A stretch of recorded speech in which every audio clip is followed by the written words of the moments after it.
our mission? Yeah, Seventh-day Adventist people, our mission. What is it?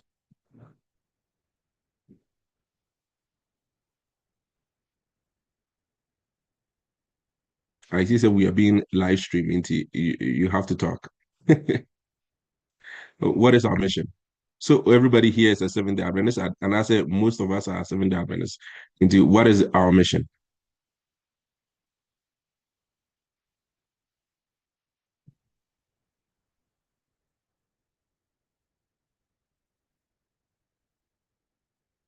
Yenimana,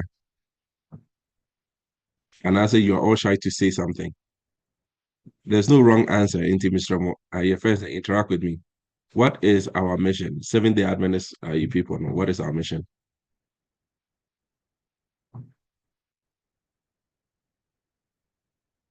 Mepacho, your mission is yɛbɛka abɔfo ɔtɔ so mmiɛnsa nkra nsɛm wiase afa na nyinaa. Thank you, Mr. One and eight, Kasai. Me say minimum.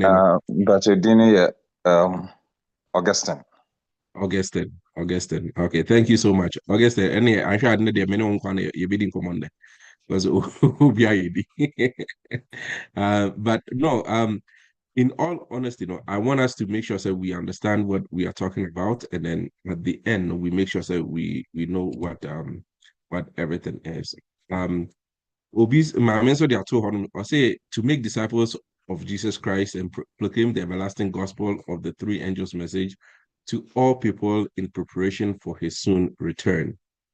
Again, that is also a very, very IFS a good good response. And it is true. And none of your answers are wrong.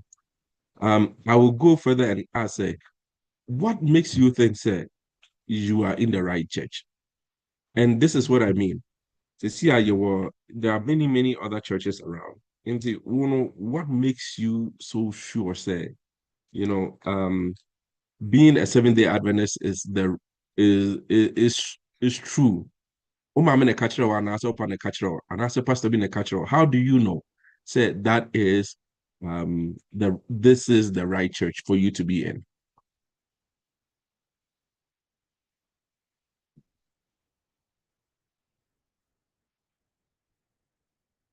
Again, interaction. What makes you think that this is the right church for you to be in? Yɛdi nkan Augustine a na ɛkasa. Me too. Yɛdi nkan na sɛ obiara a ɔde biribi di dwuma a ohia measurement na ohia ruler. Na ruler no na determine sɛ either sɛ o measurement no yɛ accurate anaasɛ a little bit slip. Nti ogyidini biara ruler ɛyɛ the Bible. Nti sɛ wode Bible no ɛtoto nea wosua, nea wogyidie, nea wɔkyerɛkyerɛ, ɛne nea wɔyɛ a ɛne ne ma wo ho sɛ ɛnyɛ din Seventh-day Adventist no ɛna kyerɛ sɛ ma no yɛ right. But sɛ wode nea yɛgyidie, nea yɛyɔ, ɛne nea ɛsesa nka yɛyɔ ɛtoto Bible no ho a ɛma wo hu sɛ ɛne no kɔpɛ. Ebi a obi betumi anya different understanding on something, on some issue, on some belief. But a whole church no nyina so no ɛde toto Bible no ho as a guide, as a ruler. Na wo sign a wo hunu sɛ nea yɛgyidie no ɛno na Abraham gyidie, ɛno na Isaac, Jacob gyidie, na ɛno na Israel practice. Nti ɛno na yɛyɔ. Ɛno na ma no bɛ ma me gyide sɛ asɔ na me wo no ɛno na yɛ sorry. Wonderful. Yeah. I guess Mr. Augustine made us oh in church. Anyone else? Before as a before Bikana. Just the assurance that you are in the right church. And I said the Mr. Augustine kind and your fan is okay. So one of the things you've heard, it makes it so easy. Or at least it makes, because you see, I know there are so many churches that are in this world. Into your first question, no, especially when you're coming into your own faith, your first question should be, is this the right place? And the right place in Senate, Augustine Kayan, is not determined by you. It cannot be determined by you, right? It has to be determined based on, again, for the believers in Christ, it has to be based on the Bible. And that is really, if you say you believe in God, which God do you believe in? So that's the first that you cramp will start to get at. We start off with also Jinjamidi, which Nyamin or Jinidi. So Kramofoso Jinjamidi. I even Jewish from some Jinjamidi. Yena Nanum Crampo no moji I was some for Nyami Baby. So it's all dependent on your friends and which God do you serve, right? That's your first link. Okay. So unya sa ayina for that impression now, then the question becomes what makes your God the right God? Okay, the one that you are choosing to go with now. What makes him the right God? Indeed, then you have to also think about, okay, maybe the characteristics, right? Is he good? Is he kind? Is he your friend saying, does he like you even? Right? Is he participating in your life? Is he not participating in your life? All those questions now also comes into about it, right? About the decisions that you're about to make. If you haven't taken the time to really sit down and think about the God that you serve and why you serve that God, and you will be like everybody else, which is maybe you're weird to sorry, and then you're just here and then you continue and then that's it. So you don't really get to know everything that is what you need to know in order for you to survive, or at least in order for you to say, okay, with surety, this is the God that I serve. Okay. One of the things that we know, or at least that we can consider from the God of the Bible, is the fact that he knows the future from the beginning. Okay. That is one distinct idea about him. And so if I say, I know the future, what happens? And they say, you will ask me, say, okay, what is going to happen in the future? And then I will tell you. We just have to wait and see whether that thing is going to be true or not. Okay. So if it comes true, that means that what I am saying is true. If it doesn't come true, then that means that what I'm saying is not true. Okay. And then what you also have to do is that you also have to think about it in a way, say, in what is the probability of the outcome, will it be true? Okay. For example, a friend saying Gene Roddenberry, the guy who wrote Star Trek. In writing Star Trek, he wrote your friend saying they'll be communicating through view screens, right? At some point. We'll have handheld devices to communicate. And so you move from the 1980s, and then now you come to the 2000s, and this is something that's happening. Okay. And so would that make Gene Roddenberry, your friend, a prophetic person or somebody who knows the future? Or was it that he was just postulating to say, okay, based on ABR technology, or at least from what I see in my mind, ABR, this is where technology will go. So that's what I'm using to write about. Indeed. So the probability of you being right, every time that you are right, what it does is it bolsters confidence. Okay. Into if you make a prophecy and the first one comes true, we all say, oh, okay, you are right. We like you. Okay. But that still doesn't necessarily say so you know the future. But if you make 1,000 prophecies, okay, and all 1,000 comes true, what will happen is that we will now gain confidence in the person that we are talking to. Okay. Into Isaiah says, the God who inhabits eternity. meaning that God is already in eternity. And so he's the great I am. Kind of minimum, right? I am that I am, right? Into you need to think about it that way. In everything that we are doing, you need to say, do I trust the word of this God who I serve, or is there any doubt in my mind about him? Once you have that framework, then you can actually go through and then you can say, so, okay, now I'm here and I want to maybe because right now we claim as Seventh-day Adventists, we claim that we worship God. The our brothers and sisters in the Catholic Church claim that they also worship the same God. Our brothers and sisters on the Protestant side, Pentecost, Anglicans, Baptists, all of them also claim to serve the same God. But there's so many, I guess, a denomination. So now the question is, let's say you come to the point, say, okay, you can trust the God of the Bible. Now comes the other part of that equation, which is with all the thousands of churches now, which one do I pick? Which one do I go to? Which one has the truth?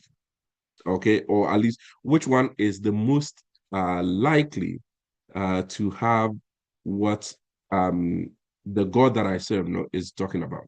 And so Mr. Augustine gave us a very, very good example when he began. He says, the same God that Abraham served, Isaac and Jacob, and the same God that was given to the Israel through Moses, is the same God that we serve. And so he has already in his mind made a lineage, a time, right, for an inherited gospel, as it were, for his understanding. Okay, and so for him, and again, I'm not just singling you out, Mr. Augustine, but because you responded, so I'm using you as an example. So for all intents and purposes, for him, he serves the same God as Jacob and as Isaac and as the Israelites. And so when it comes to the end, he still serves he serves his God. Okay. Now, if you ask any other Pentecostal person, they will tell you the same thing. Okay. But for us, what makes us unique in terms of how we talk when we talk about this Islam is this. I want you to just consider your friend Daniel.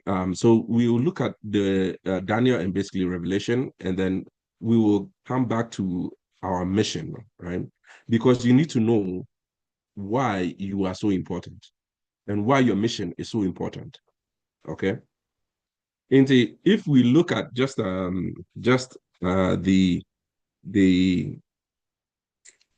Daniel tour, right? I'm going to do a very quick run through of prophetic things, okay, and then I'll bring it.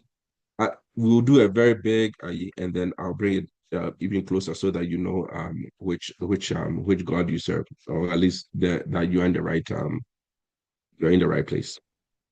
So Daniel 2, Daniel has a vision of the statue, and so on. So we are all aware of that. Yes,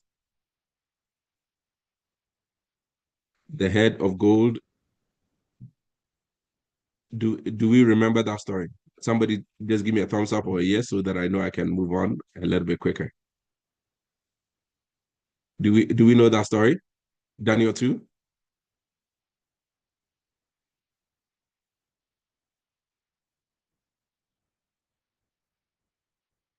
Hello? And I okay. And I say I should go through it a little bit.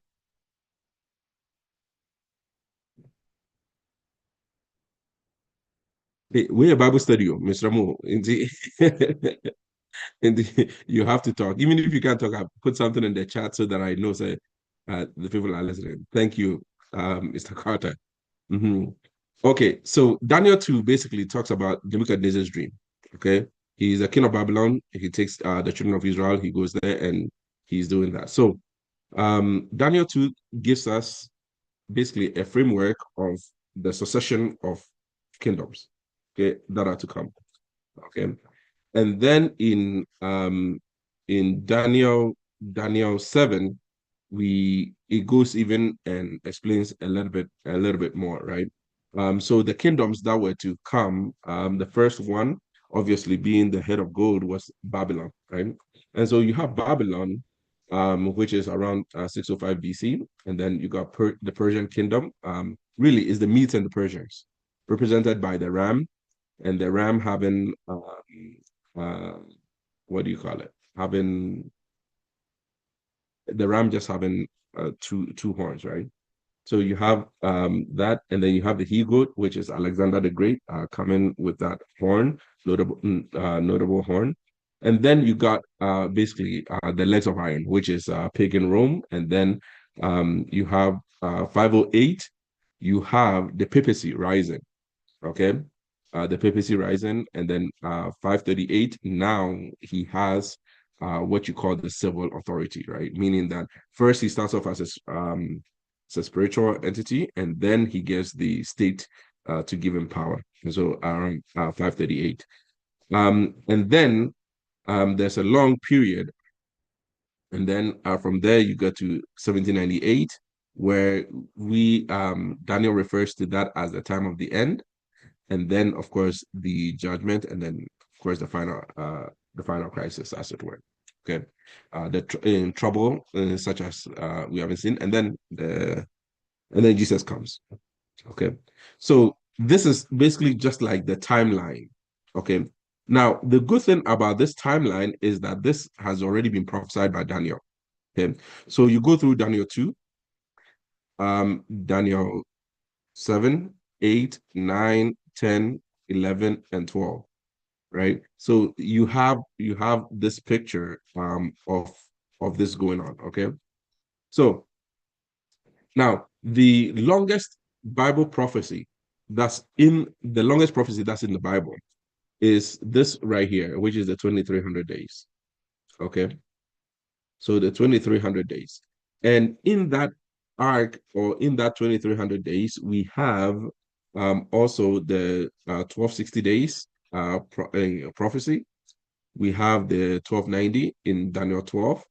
We have the 1335 days, which is also Daniel 12 as well. Okay.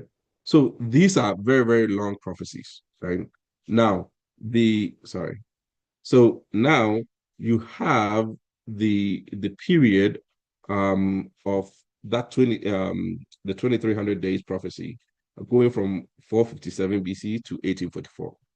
Okay. So that is the longest time prophecy that we have. Okay.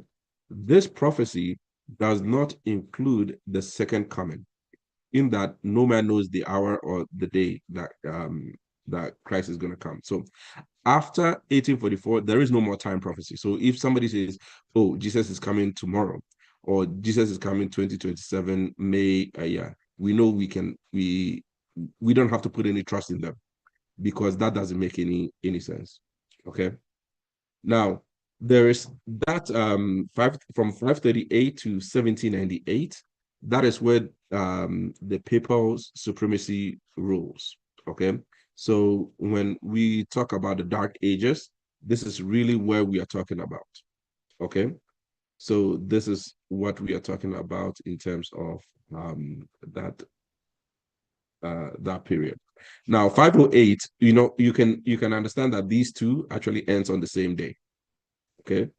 And the reason why is because this one is when the papacy has now come on the scene, right? And this is when they received the civil authorities. Okay. Again, don't so that's basically where we are going. And so the blessing that Daniel says, blessed is he who comes to the 1335 days, that is also the starting point is also at 508. Okay. And that ends in 1844. Okay. So these are just prophetic things that I want us to know, that when we read Daniel 12, basically the book of Daniel, we have that. And not only in Daniel, but also in Revelation as well. We have a collaboration in that. So this slide basically talks about the 490 years. This one is more concerning. So at the beginning, the Inter said, yeah, first, the 2300 days is that prophetic, right?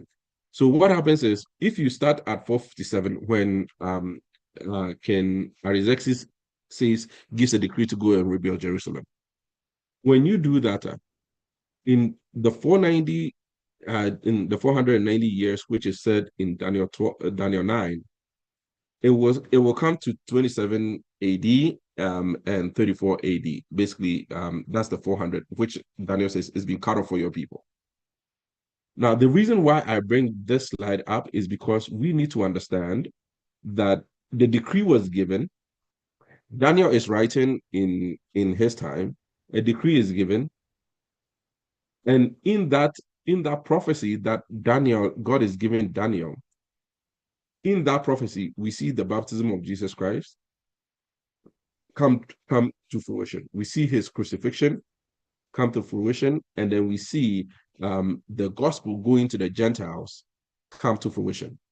Okay, into those prophetic, this big prophecy that has been given, what we notice is that at the time appointed, things happened. Okay, so when Jesus comes on the scene, I believe is in Mark, he says that the time has come, right? Meaning that he's telling you that the time that was specified for me is now here. Okay, so that's really to give you an assurance of what is coming. Okay, if I tell you, say, okay, this is going to happen, Jesus is going to come at this time, and he comes at that time. If I say he's going to die at this time, and he dies at that time. If I say that the gospel is going to be going to the Gentiles and it comes to fruition, then at the very least, when you who is here, when you look back at, you can trust to say, oh, this is the right interpretation of prophecy. Okay, so you need to that is one of the ways that you can know that you are in the right church, in that the way you interpret Bible prophecy, you need to understand that as long as it's linear and you get these dates right, and these are the things that happen on those dates, you can be sure, say, at the very least, you're on the right track.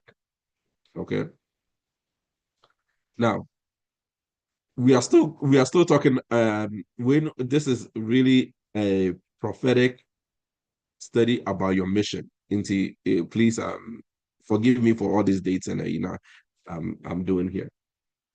Okay, so what happens in 533 AD, right, is that Justinian gives a decree.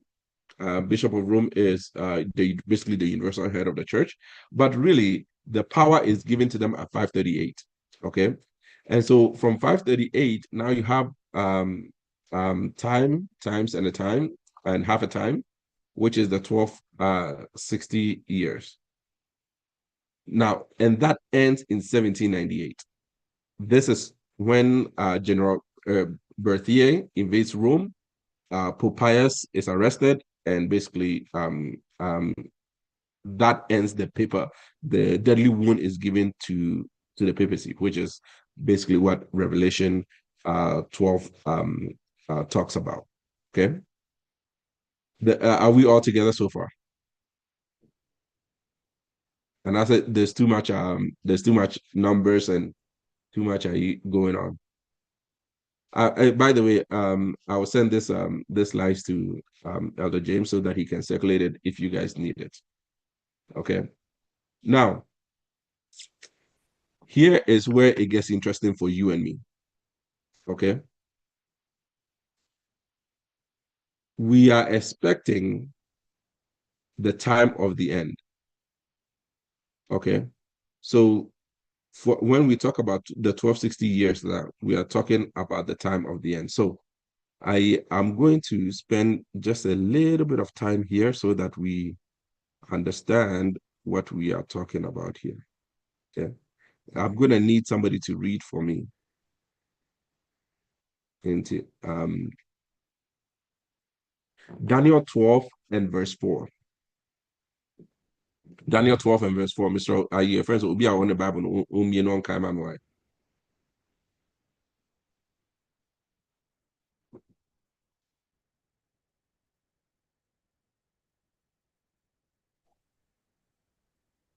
Okay, Daniel chapter 12, verse 4. I say, but you, O Daniel, shut up the words and seal the book, even to the time of the end. Many shall run to and fro, and knowledge shall be increased. Amen. Amen. Thank you so much. So basically, what the Bible is saying to Daniel specifically is that, hey, right now, the book, all the prophecies that you've actually written, right? The book should be sealed until the time of the end. Okay. And so you need to know basically that time of the end, right? Why is it called the time of the end? Right. And so this comes through the Daniel 12 and verse 7. Mr. Read Daniel 12 and verse 7 for me so that at least we kind of get an understanding of the times. Okay, verse 7, I say, and I heard the man clothed in linen, which was upon the waters of the river, and he held up his right hand and his left hand unto heaven, and swore by him that lives forever, that it shall be for a time, times, and half. And when he shall have accomplished to scatter the power of the holy people, all these things shall be finished. Okay, so basically, when a time is basically a year, okay, in prophetic interpretation. So a time is a year. Times is basically two, right? So it's a plural form of that time. So you have 1 plus 2, right, making it 3, and then half a time, so making it about 6 months. So when you do that basically that math now, right, you come to 1260 years. So that's how we get the 1260 years. Okay. And the time that it starts, it has to start when the rise of the papacy, when the papacy gains civil authority. Okay. And so throughout from 538 all the way to 1798, right, this power persecutes the children of God, right, until for 1260 years, until the time of the end, right? And so what we see in 1798 is, again, if I were to just go up here, where the Pope is now captured, right? And so there's no head anymore, right? And so it didn't say that we killed it. It said a deadly wound was given to it, right? Meaning that it's going to come up again. But that deadly wound was given at that time. So this is in 1798, okay? This is the period where Daniel refers to as the time of the end, because if you lived over here, anywhere over here, you would understand some parts of the prophecy, but not everything, okay? Because the book of Daniel has not been opened yet. It's sealed. So he says, seal up the book in Daniel 12 and verse 4. He says, seal up the book until the time of the end. Because at that time, there's going to be people running through and through, and knowledge will increase. Meaning that people are going to be studying the Bible and they're going to understand what is happening after this time. Or, so 1798 is the mark to start the time of the end. Okay. Now, if we are now at the time of the end, right, then what happens is now God needs to open the book. Okay, so the Advent movement now starts in the early 1800s. Okay, with a gentleman who was really studying the Bible. His name is William Miller. So he first begins to really study these prophecies and start connecting these dots. Okay, so in the time of the end, we expect the remnant in Revelation chapter 12, we expect the remnant to come on the scene. right? Because Revelation chapter 12, let me just see if I can just pull it up here.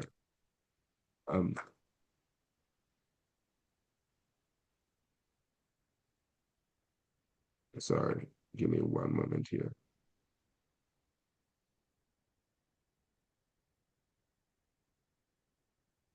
Revelation chapter 12.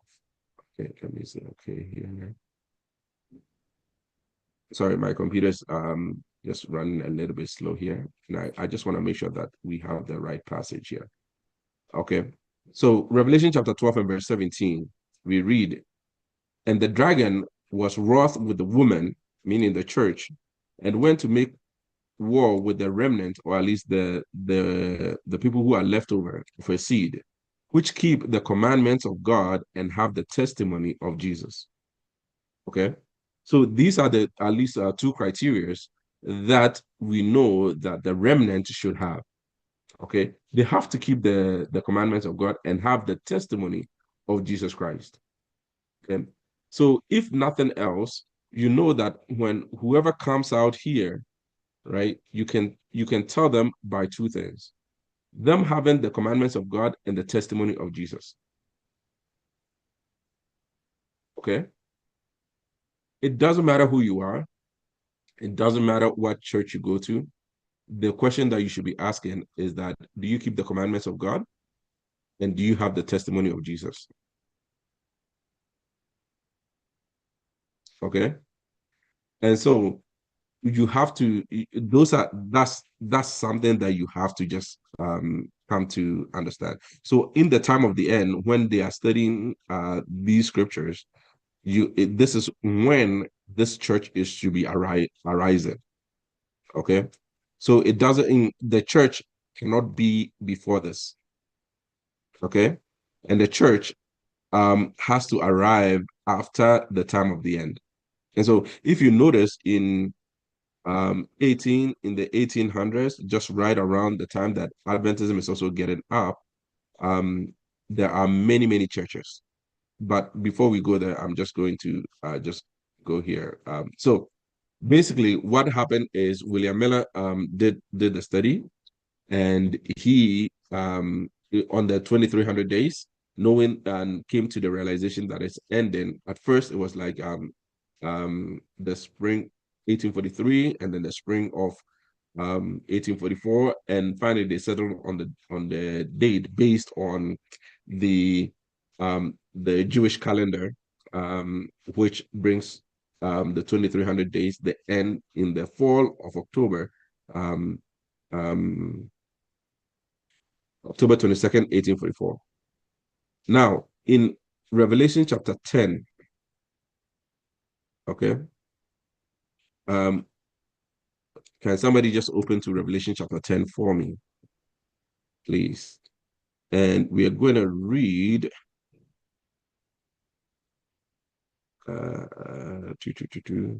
So in Revelation chapter 10, we see an angel. Okay, the angel looks very similar to the angel that is also in Daniel. Okay. And so in Revelation chapter 10, we read that, I'm just trying to find the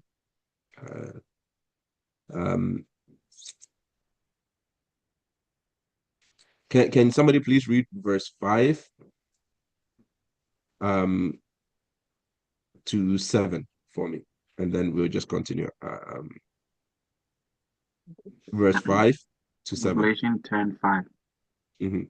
And the angel which I saw stand upon the sea and upon the earth lifted up his hand to heaven, and swore by him that lives forever and ever, who created heaven and the things therein, and the earth and the things therein, and the sea and the things which are therein, that there should be time no longer, but in the days of the voice of the seventh angel, when he shall sorry, can you release. just hold on for me? Okay, yes. Your friends, verse 6, no, right? At the very end, no. You realize what he says, right? There should be what? Time no longer. There should be time no longer, right? And so here, no, we actually understand that this time when this angel is proclaiming this, right?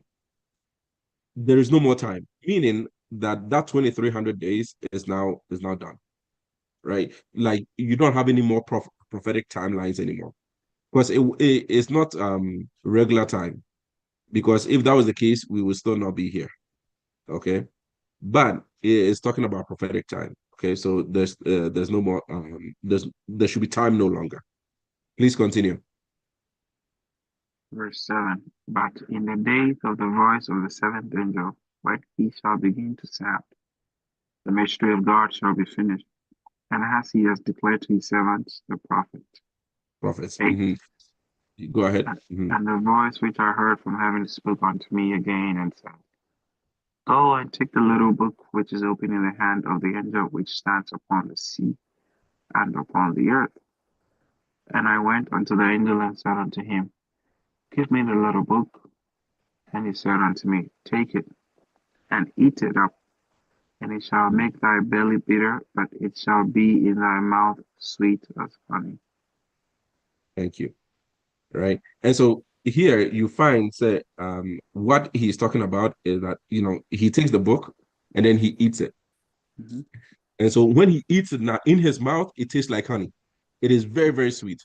So this is what we call, and I don't know about you, those of you who have done Bible studies. Okay. Have you ever done a Bible study so sweet that like you feel no, this is like the best thing you've actually had? Like you just feel the joy of it, right? So these people, the Advent movement, when it started, these guys, because of all the prophetic understanding that is coming to light, the times that are matching up, and they know for sure that this time, this 2300 days, it ends in 1844. October 22nd, to be precise. They know the exact date. And so they are ready for Jesus to come. And so everybody who is ready at that time, everybody who is ready, who is talking about God, is really just giddy. They are very, very happy. This world is going to end. They are going to go to heaven. Everything is going to be okay. Okay. But once they eat the little book and they swallow it, right? As soon as they had eaten it, right, their belly was bitter, meaning that there's a disappointment or a bitterness that comes with that book. So first it's sweet in your mouth, and then it's bitter in your belly, right? Showing the disappointment, what we in the Seventh-day Adventist circle, and actually even in most circles, called the great disappointment. And the reason why it's called the great disappointment is because Jesus Christ didn't come in 1844, right? What happened was so the question is basically what happened then if he didn't come? And we understand it to be the cleansing of the sanctuary, right? Or at least the beginning of judgment is now happening. Okay. So we have Revelation chapter 12, right? Talking about the woman being persecuted, the dragon who is attacking, the remnant comes after the attack, and after the attack of that, because the earth swallows him up, which we understand to be America, right? Swallowing up the movement, and then these guys keep the commandment and have the testimony of Jesus. Okay. In Revelation 13, we know is the papal power. When we talk about the 42 months in that time, we are talking about from 538 AD all the way up until 1798. Okay, so when he received the deadly wound, the earth beast, being the US, arises, and then, of course, the image of the beast. Now, in Revelation chapter 14, that's when your mission, the church actually comes again. Now, Sammy, can you, Mr. Sammy, Mr. Whitmer, reading verse 11 for me on the same chapter? Now, verse 11 it says, And he said unto me, You must prophesy again before many people and nations and tongues and kings. Okay, so here is a command, right? He is telling, after you've eaten the book, after the book is bitter in your belly, he says you must prophesy again. Okay, and this command can only go to the remnant. It can't go to any other people, right? Because once that, if you know a little bit about just the history, you know that once that Jesus did not come, there were many people who were very disappointed and actually left. So there was very few people who left, and they were inquiring, why did this happen? And so when they found out it was the time of the judgment, now they are being told, prophesy again before many peoples, nations, tongues, and kings. Okay. That is really what happens. And of course, that comes to Revelation 14. And in Revelation 14, we have the three angels' message. Okay. The first is the everlasting gospel. Okay. The second is the judgment hour is come. And of course, that judgment hour starts from 1844. Okay. And then the third is Babylon is fallen, right? And then, of course, the last one is, the mark versus the seal. Don't receive the mark, get the seal of God. Okay. And so this message that is here must be prophesied once again. Okay. You cannot have anybody else proclaim it except for the people who arrive or arise at the time of the end, who have the commandments and the testimony of Jesus. Okay. So if you don't have, if there's a church and they are not keeping the commandments of God, right? That means that one is no true church. It's not the remnant. Okay. So that's a very, very good criteria that you must know about, right? The second is the testimony of Jesus, right? The testimony of Jesus, what is it?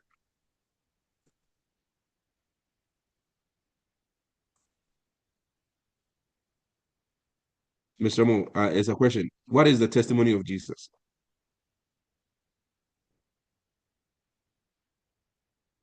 Can somebody read your verse? Revelation 19 and verse 10.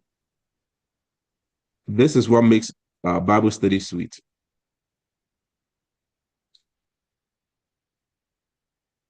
19:10. 19:10. See, and I fell at his feet to worship him. And he said unto me, See thou you do not, I am your fellow servant, and of your brethren that have the testimony of Jesus. Worship God, for the testimony of Jesus is a spirit of prophecy. Mm-hmm. Okay. So now, if we are just to do equal sign to this passage, right? We know that we are told that, okay, you have to have the commandments of God and the testimony of Jesus. And here we are told that the testimony of Jesus is the spirit of prophecy. So if you just replace that, you just have to say the people who appear to be the remnant of God, they must obey the commandments of God, and they must also have the spirit of prophecy with them. Okay. This is on a very basic level. If they don't have these two criteria, it's not right. So then the question, because you need to understand, okay, now we have the spirit in what is the spirit of prophecy, right? And so you need to also have that very, very much clear. I'm sure say you guys will take on that for the coming study. But in simple terms, or at least in the easiest way, the spirit of prophecy was manifested in Ellen G. White. And so now, does anybody know when Joseph Smith was around, when he lived?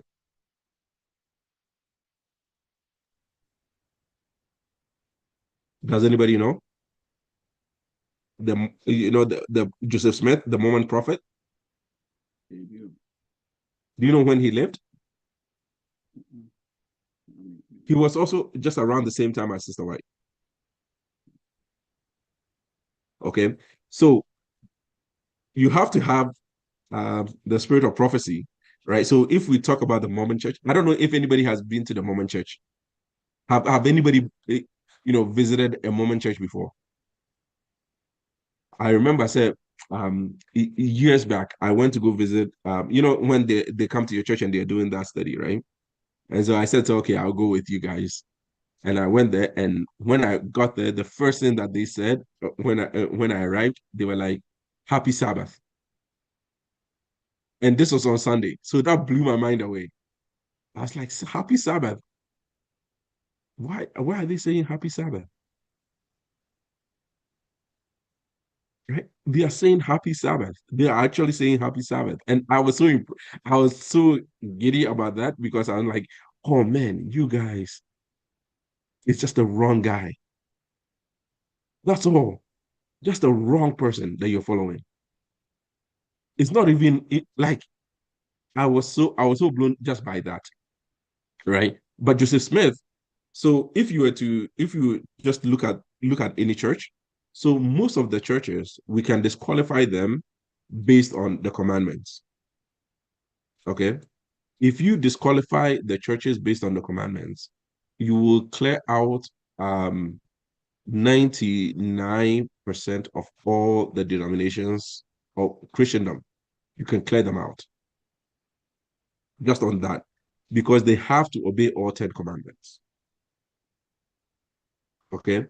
And the Sabbath being one of the commandments. Okay. So if you have seen, because the PPC switched it to Sunday, all the Sunday churches we can kind of sort of disqualify. But I would say for the Mormons, they also have a prophet. They have a prophet and you have a prophet. And so you also have to say which prophet is telling the truth, right? Which prophet message matches up with the testimony of Jesus, which is basically the spirit of prophecy, which is really when Peter talks about it, we are talking about the entire scripture. Okay, who matches with that, right? And if you based on those two, no, at the very least, no, because there were other prophets that actually were around that time. See, the enemy of souls, he is wise.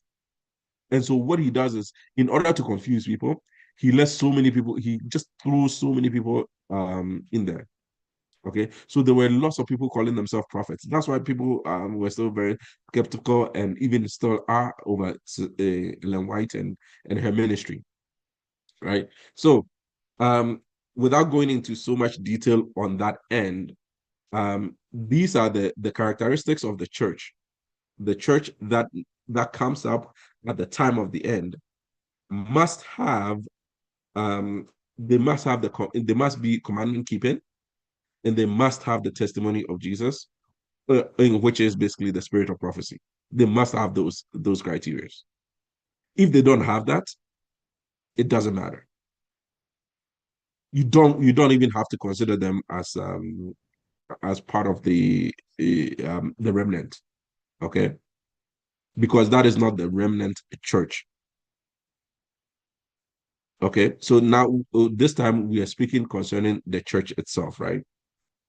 Now, so this is what we basically went through. So Daniel 12, Daniel's in Daniel 12, we are told that okay, seal up the time, seal up until the time of the end. Okay. Now, the two people that Daniel sees, like a man and the angel who had the book, they are very very similar, right? So face like lightning, face like the sun, feel like burnished bronze, feel like pillars of fire. So it's like the same, basically the same person. So which is Jesus Christ, by the way. So I just wanted to throw that in so that we know. Okay. So when you seal, both of them have their hands raised up to heaven, and then they both swear by him who lives forever and ever, right? Which is really this is a really nice study for you to get into, swearing by him who lives forever and ever. So Daniel seals up, and then Revelation at this time opens up. It unseals the book of prophecy, right? So during this time when William Miller and them are studying, and it's sweet in their mouth, they now understand Daniel's prophecy. Okay, when it's bitter in their belly, Jesus doesn't come because they got an information of the sanctuary wrong. Okay, but all this is to say that the church that must come has to appear at the time of the end so that they can proclaim the message of the end. Okay, they must be able to proclaim that message. Now, with that said, if when you have that understanding that okay, this is the case and this is where we are supposed to actually appear. Now I guess I will ask you, right? You now have your mission, or at least what is your mission? What is the mission that is given to these people who are here, right? And the first, of course, is we're looking at Revelation chapter 14, 6 to 8, right? Where you have the first message, which is the everlasting gospel, right? And the everlasting gospel basically teaches salvation through the life and death and resurrection of Jesus Christ. That gospel will always be there. This is for everybody. So this message goes to everyone, right? Believe in him, right? John 3:16, for God so loved the world that he gave his only begotten son, that whosoever believes in him should not perish, but have everlasting life, right? And then if you ask yourself, wait, you have told me the everlasting gospel, so meaning they shouldn't perish, meaning that there is something to be perished about, right? And then we talk about the hour of his judgment is now here, has come, right? So here we are talking about the hour of his judgment being here. And then coupled with this, he actually quotes the fourth commandment, which is to worship God, right? And give him glory, right? And because he made the heavens and the earth, right? And so here this is the people who are keeping the commandments of God, right? This includes the Sabbath, of course, right? And then finally, Babylon, the message should go out to say Babylon is fallen, right? Meaning that it is an apostate religion that is no longer, it is not the people of God. Right now, as it stands, from the last census I think was done, there are 1 billion Catholics. There are 9 million people on the planet. 1 billion of them are Catholics. Do you know how many Seventh-day Adventists, how many people we are? Can somebody tell me our population?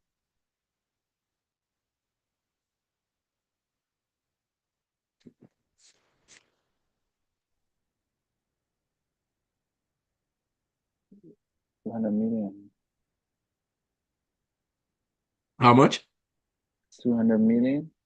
200 million. That's fantastic. I'm glad that you have hope. The population of our church is about 20 million. Between 20 to 24 million.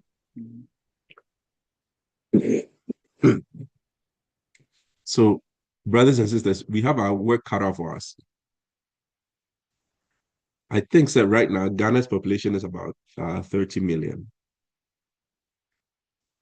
Ghana's population is about 30 million people. So just maybe, let's say 10 more million.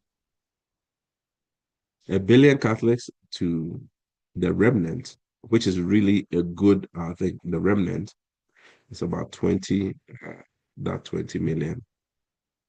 So we have our work cut out for us. And I'm not just talking about, that's just the Catholics. There are also 1 billion Muslims. Okay. And then if we are to just join the what do you call it? If we're just to join the Sunday churches all together, right? Obviously, it's even more than that billion, right?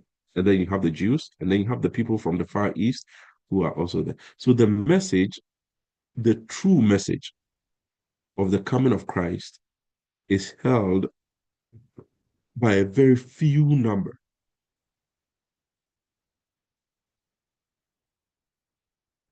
Right now, I don't know if I'm going to recommend this this documentary. When you have a moment, just watch it. It is called Thy Kingdom Come. Okay. And basically, in that documentary, you find out the evangelicals who are supporting Israel um, and getting rid of this is before this war, by the way, helping them to basically get rid of the Palestinians because the land belongs to Israel. Okay. Basically, from the Euphrates River to the Nile. That's how they interpret it. Now, and they are very, very much, they are sending money, not only to help people who are starving like, helping the poor who are in Israel, but also just lobbying the government so that the government will get rid of the Muslims, will get rid of that. All because why? For in their mind, when there needs to be a temple built, Ezekiel's temple needs to be built, the third temple needs to be built. And when that's built, that will usher in the coming of Christ.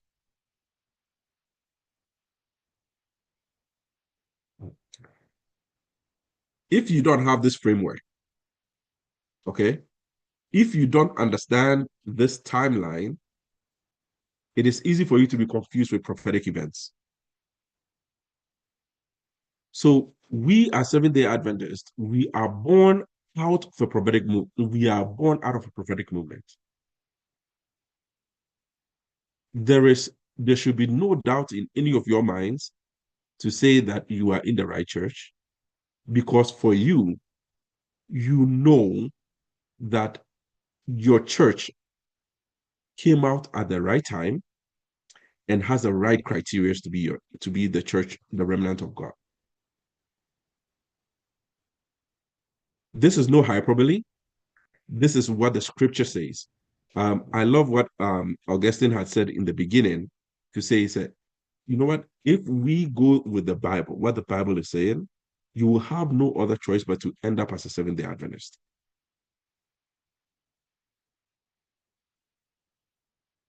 Because we meet the criteria of the people that comes out, the remnant that comes out at the time of the end. When we interact with our brothers and sisters, yeah, we need to understand that this is really what this is all about. Where we need to understand and we need to say, okay, we need to go out and we need to teach people. But I always say that before you can go and teach anybody, you yourself, I'm sorry, I'm going to stop sharing. That's the end of the slide here. Before you go and you actually meet anybody else, and you need to talk to them, and you need to have confidence to talk to people, you yourself need to understand what you believe. Just because you're woo to a doesn't mean that you are a Seventh-day Adventist. That's not a criteria. Birth does not give you that inheritance. No, not anymore. What gives you that inheritance is your own acceptance of the time that that you are part of it. And if you are part of it, you must be a commandment keeping person. You shouldn't kill. You shouldn't do what else? You shouldn't murder. You shouldn't sleep with other people's wives. Adultery. You shouldn't cheat on your exams. I know that there are some students who are here, so I'm just gonna throw that in. Yes, Sam, I'll send it. Um, you know, we have to be at a point where we ourselves, you individually, believe that you're in the right church. So I'm going to open it up for questions. Please, if you have any questions, let me know, and then if I don't know, I'll tell you I don't know. If I know, I'll give you an answer, and then we can go on. So at this time, I know we have a few minutes left, so I'm going to open it up for questions, or even encouragement if anybody has it to add to this presentation.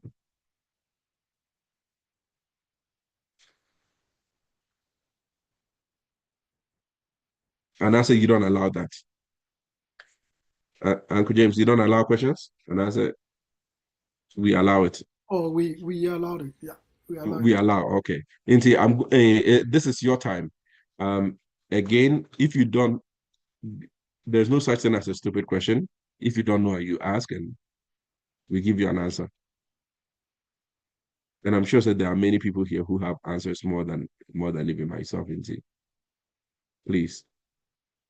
Does anybody have any questions or any contributions? If you are shy, you can type it in, and I will see it, and I'll see if I can address it.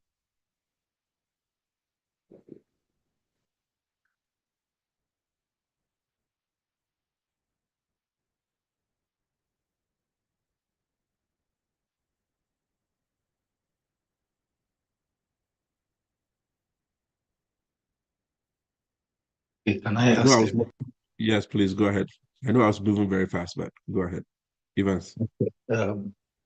Nyamisha, a wonderful presentation. Now, and say, oh, children, along the way, we make a point to be very, very necessary, especially say, be a my timeline, no, my event, into timeline, it draw event, nurse, my lesson be say, basa, no, ultimate trust, say, okay, the point is there is trust. If there's trust as a sort of consistency, you beat me, I'm going to say, in fact, it is the right church because of consistency. I lead it to trust. Then I may sign something bisa say the time of the end. Me who say it wasn't can so a boy na ye trust.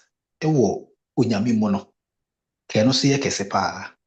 But it seems say time of the end, Osha, especially in SD for because I say if you compare Kusira for or as Mukra what trust with Yamimu a despite the fact say Babylon and one.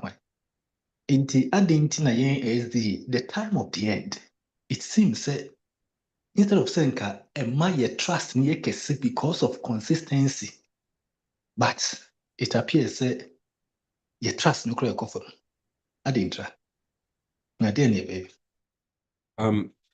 I'll give maybe two answers. One is just my own personal experience, and then the second one is maybe a little not maybe is biblical.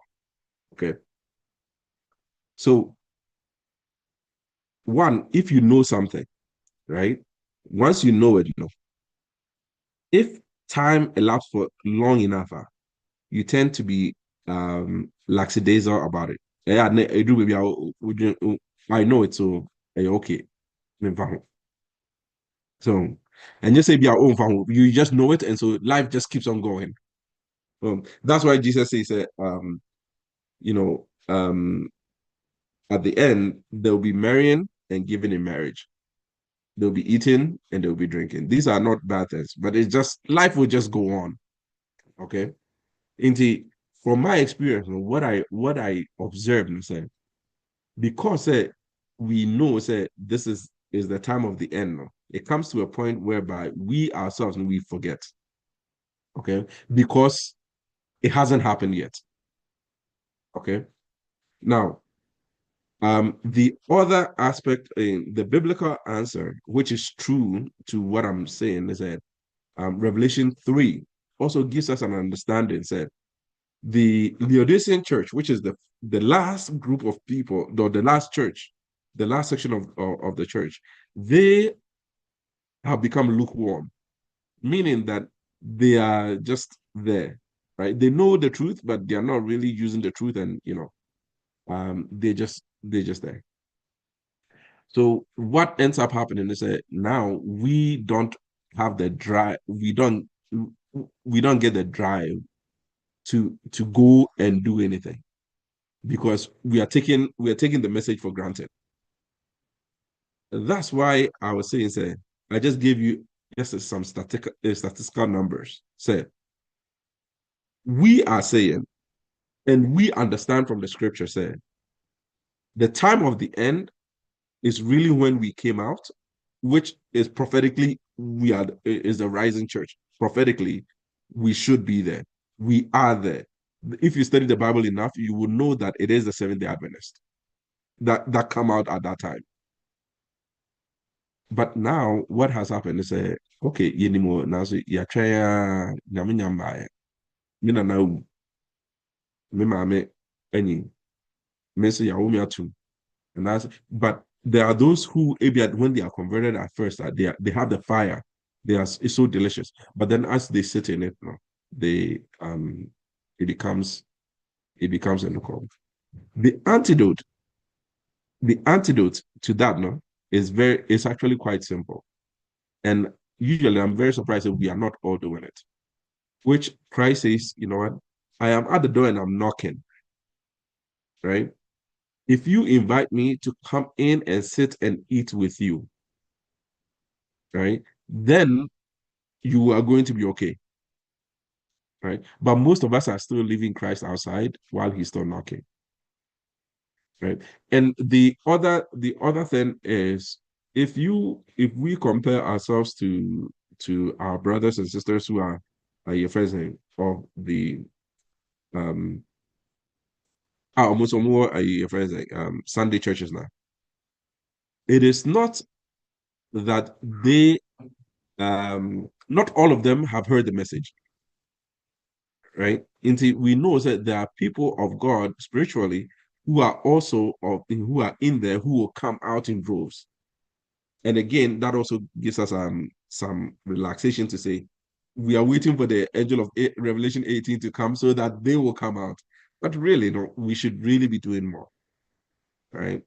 I remember when we were I was there when we were starting this church. One of the things that we used to do, and again, Elder, correct me if I'm wrong, is that if we heard that there was a Ghanaian person who was sick, it didn't matter if you were an Adventist, we would come and visit you. We were basically visiting people. Are you guys still doing that? I don't know. Elder, Elder James, do you guys still have that program? Yes, we still have it. You still have it. Yeah. Mm-hmm. Right. These are things that would encourage people to come in, and I think that would really help. Even as I hope that maybe I answered it a little bit, but I don't know if it was very satisfactory to what you wanted to hear. Oh yeah. I'm good. Okay. Anyone else? Any other question?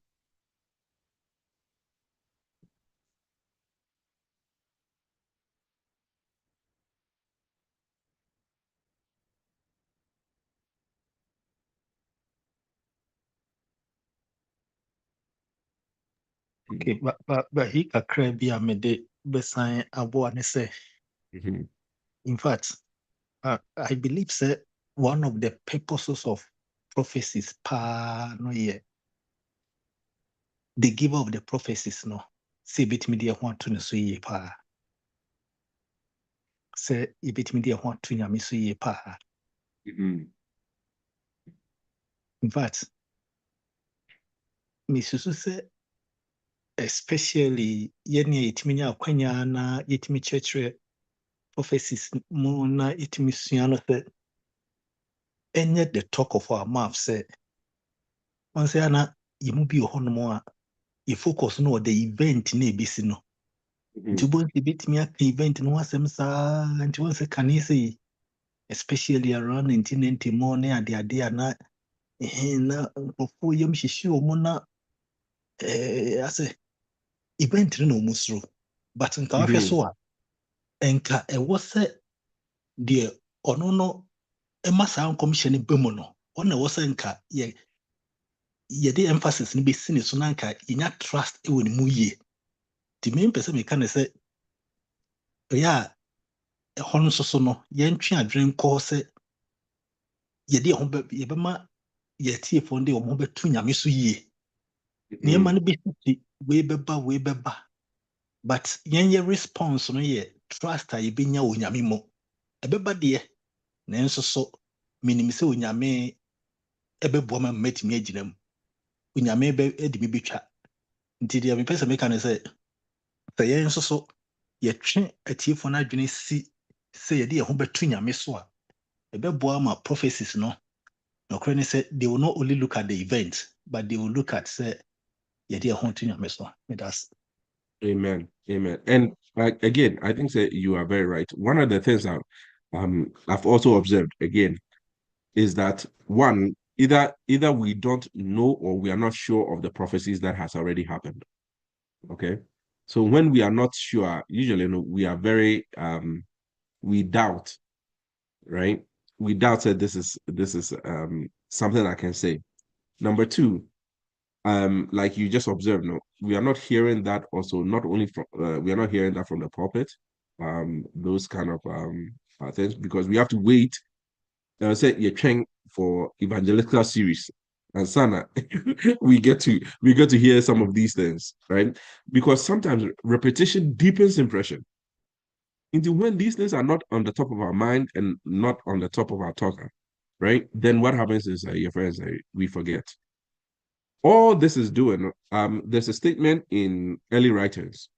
Sister White says that such subjects as a sanctuary in connection with the 2300 days, the commandments of God and the faith of Jesus are perfectly calculated to explain the past Advent movement and show our present position, establish the faith of the doubting, and give certainty to the glorious future.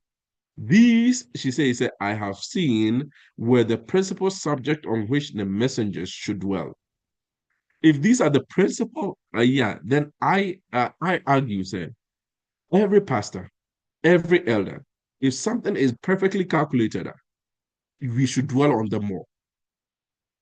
Amen. We should dwell on them more. It's not a question of, oh, ABI, you've talked about it too much or not. When one of the things about Adventism, honestly, for me personally, it kind of annoys me, is that we say we believe, but when it comes to reading it, especially with Sister White's writings, we put it aside. No. This actually identifies you as the end time, that time of the end people. It is an identifying mark. And if it is, you better start reading. You should really start reading and getting to know not only who you are, but the God that you serve, right? It is nothing to be despised. We need to hit it. We need to always, making sure that we get that in our head. Every minister, I think, they should take this and make it their national anthem. And at least, just always be going through this and letting the people know. And if something is, what I love about that sentence, it says it is perfectly calculated. If something is perfectly calculated, how can you calculate something else even more? So it for me, it is very, I'll take Augustine and then I'll come to Carter. Teacher,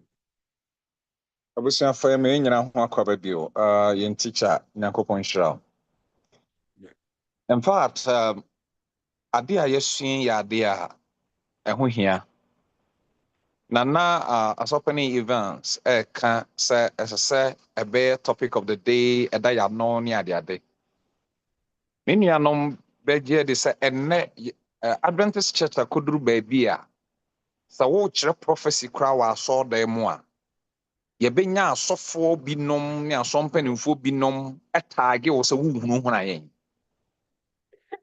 enti nɛ prophecy lessons and a study in the Adventist Church no ɛho abɛyɛ scarce nti sɛ de wo kan sa nkɔyɛ evangelical series bi a yɛde bɛwura mu a ɛdna wo nte ho asɛm bio na wo a wobɛpɛ wo ho asɛm sɛ wo sua abɛkyerɛ no yɛama wo din wotie anye yɛ a afe ne ɛmfa puppet ma wo da obi ma wo kwan and I have this experience back home in Ghana enipa a wasɔre mu no pa adeɛ na tie but wobɛtumi nya nipa baako mmienu mmiɛnsa bi a wɔn take decision ma asɔre no kɔ wɔn anim so wɔn ani nye ho a na adum I remember say me starte last day event book na me de kyerɛkyerɛ me church maame bi a ɔno ne kunu na ɛyɛ fɛ sɛ da na sɛbesɛbe asase so deɛ wɔn wɔ agyapadeɛ asɛ da wo yɛ adeɛ wokyerɛ adeɛ wo yɛ no ama ɛyɛm hyehyɛ ate sɛ deɛ asɛ deɛ biribi bɛsie ni deɛ mu yɛ so ɔmo akɔyi meeting yi adesua no firi hɔ it was in a time of my church a ne duro awia a Bible studies no enipa baa equally as the morning divine service asɔmpani maame timi convince ni kuro convince asɔmpanimfoɔ ɛma wɔn mu yɛ meet me a me personal ministry leader no kɔma mama na ebe yi adesua no firi hɔ this is what is going on but I'm saying say prophetic study any prophetic event understanding every hɔ a yeah sorry any different from any other church yenye different if you say saka Matthew chapter 5 I won't mean Pentecost for no when it comes to say yama for there yenyi sikama yenya doye yensra serenipa we can never do than Roman father or Presby church pastor but the only thing that a man yenyi different the prophetic event that has given to this church by God. Yet na yekenkan na yehunu ne yedi anim ne abetwa mu ne yedro but the ne ehho abeye scarce wo church ni mu fi say obi en peso obeka asa wo kan ne yem hyehye no afi no mawie skum be ware wo say Yesu ba eno nti na ma ama bone adoso we mu a yensuro bone bi mu no if you say se hu anto nipa akoma mu a wonya ahwe yie ye jai sa ne ma ni sua ye ja kenkan inti enne yen church na abe like any normal church say yankoyechi said the Jeremiah kan say yanka tete atempo no a nothing will change nothing will come as a revival that's it. Yeah, thank you so much. I want to your friends say challenge the church. Okay, I really do. And I know say Brother James when I PM I think, but I want to challenge the church to say take some time and really get to know the prophecies. Get to know them, because if something for me if something is perfectly calculated, don't mess with it. You will be okay. Unfortunately, your friends Augustine, I understand that Odin it happened, but we also have to understand that the enemy of souls is after us. Indeed, we need to be very, very vigilant on that. And on people to be saved into whatever it is. No, if it's a good thing, guarantees that he's gonna try and stop it. And take heart. I in my view, what you guys were doing in terms of going through that was a good thing. Yes, Carter, Mr. Carter. Amoah, onyame nhwa nye aboafo a contribute ama adesua yi asetie no ayemre onyame nhwa mo me wo question back up, especially linking to the perfectly calculations now.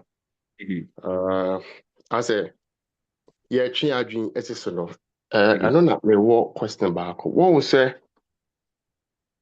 from the Adventist movement, from the initiation of the Adventist movement, it came from the Millerites. Yes. And Millerite no nenye sorry. Now, and yet to say be a Pentecost and SDA, it was a movement. Yes. They were doing the job that we are supposed to do. Now, this is where I'm coming with the perfectly calculation, because William Miller na no fi Baptist Church na was here Bible na will calculate yen who say 22nd of October 1844 something must happen. Yes. And he was right. He was right. The only place that he got us wrong was the interpretation of what to happen. Yes. But he was right. So I tell you, Saint Camino or what, we would have believed him. Because what are the 2300 calculations now? Odigu no Obia onim the history of William Miller, the formation of the Adventist Church as a whole. Now that comes with my question. Say, if we are talking about a perfect calculation, dear, William Miller was right, but he was wrong. He calculated it perfectly, but he was wrong. So a question said, do we necessarily have to base our emphasis on the calculation, or we need to base our emphasis on what the calculation is throwing, or what the calculation is trying to point us to? Because from many a perspective, say about prophecy and say, enipa adwene fi baby e wo dia kosi baby foforo so. Say bia ene mo ho atom, but emre bi ba ta ho to mo nyanti mo sietie mo ho sa. But the reason why in so I know say I've asked like the question, but I want to throw it in. The reason why in so me per se, when I have a conversation with the youth, me can Canada youth, me can like Ghanaian youth as I was in Ghana. The emphasis was they are not interested in the calculation, and that is where our interest is. As so for the elders want to prove they know. We want to show we know. There is no fault. But at the end of it, what are you telling me? 2,300, 7,000, 6,000, and a year then. So if at the end of the day, I understand, say, over Christo Yesu Beba, no sending the mind ABC there, you make the job simple for me. But whilst we are explaining it, one, we make it look scary. And only asema asopani August it does not need to be scary. When you are someone